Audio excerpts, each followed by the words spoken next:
Once upon a time there was a dear little girl who was loved by everyone who looked at her, but most of all by her grandmother, and there was nothing that she would not have given to the child. Once she gave her a little cap of red velvet, which suited her so well that she would never wear anything else. So she was always called Little Red Riding Hood. One day her mother said to her, "Come, Little Red Riding Hood, here is a piece of cake and a bottle of wine. Take them to your grandmother, she is ill and weak, and they will do her good. Set out before it gets hot, and when you are going, walk nicely and quietly and do not run off the path, or you may fall and break the bottle, and then your grandmother will get nothing.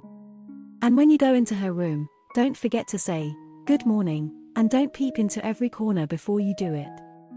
"I will take great care," said Little Red Riding Hood to her mother, and gave her hand on it. The grandmother lived out in the wood, half a league from the village, and just as Little Red Riding Hood entered the wood, a wolf met her. Little Red Riding Hood did not know what a wicked creature he was, and was not at all afraid of him. "Good day, Little Red Riding Hood," said he. "Thank you kindly, wolf." "Whither away so early, Little Red Riding Hood?"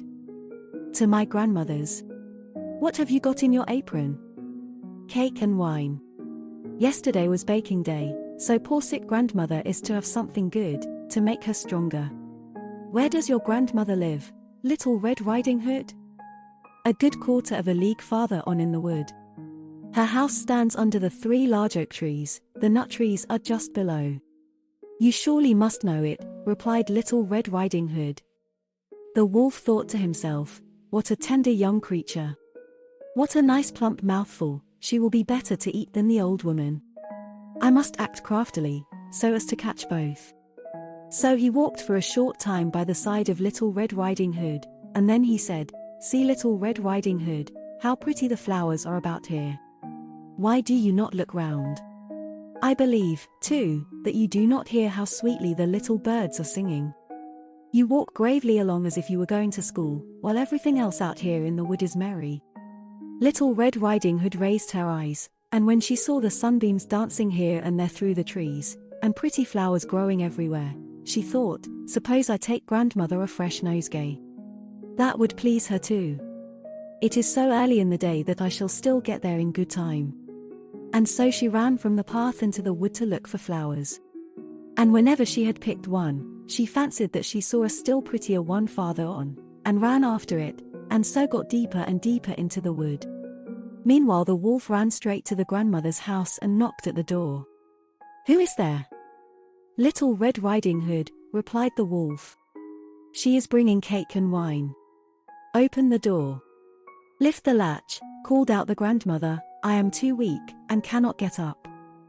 The wolf lifted the latch, the door sprang open, and without saying a word he went straight to the grandmother's bed, and devoured her. Then he put on her clothes, dressed himself in her cap, laid himself in bed and drew the curtains.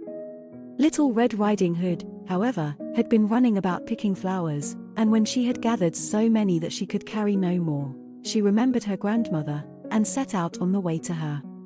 She was surprised to find the cottage door standing open, and when she went into the room, she had such a strange feeling that she said to herself, "Oh dear, how uneasy I feel today, and at other times I like being with grandmother so much."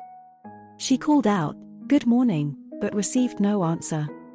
So she went to the bed and drew back the curtains. There lay her grandmother with her cap pulled far over her face, and looking very strange. "Oh, grandmother," she said, "what big ears you have." "The better to hear you with, my child," was the reply. "But, grandmother, what big eyes you have," she said. "The better to see you with, my dear." "But, grandmother, what large hands you have. The better to hug you with." "Oh, but, grandmother, what a terrible big mouth you have. The better to eat you with." And scarcely had the wolf said this, than with one bound he was out of bed and swallowed up Little Red Riding Hood. When the wolf had appeased his appetite, he lay down again in the bed, fell asleep and began to snore very loud. The huntsman was just passing the house, and thought to himself, "How the old woman is snoring. I must just see if she wants anything." So he went into the room, and when he came to the bed, he saw that the wolf was lying in it. "Do I find you here, "You old sinner," said he. "I have long sought you." Then just as he was going to fire at him, it occurred to him that the wolf might have devoured the grandmother, and that she might still be saved, so he did not fire, but took a pair of scissors, and began to cut open the stomach of the sleeping wolf. When he had made 2 snips, he saw the little Red Riding Hood shining, and then he made 2 snips more, and the little girl sprang out, crying, "Ah, how frightened I have been! How dark it was inside the wolf!" And after that the aged grandmother came out alive also, but scarcely able to breathe. Little Red Riding Hood, however, quickly fetched great stones with which they filled the wolf's belly, and when he awoke, he wanted to run away, but the stones were so heavy that he collapsed at once, and fell dead. Then all 3 were delighted. The huntsman drew off the wolf's skin and went home with it. The grandmother ate the cake and drank the wine which Little Red Riding Hood had brought, and revived, but Little Red Riding Hood thought to herself, "As long as I live, I will never by myself leave the path, to run into the wood, when my mother has forbidden me to do so."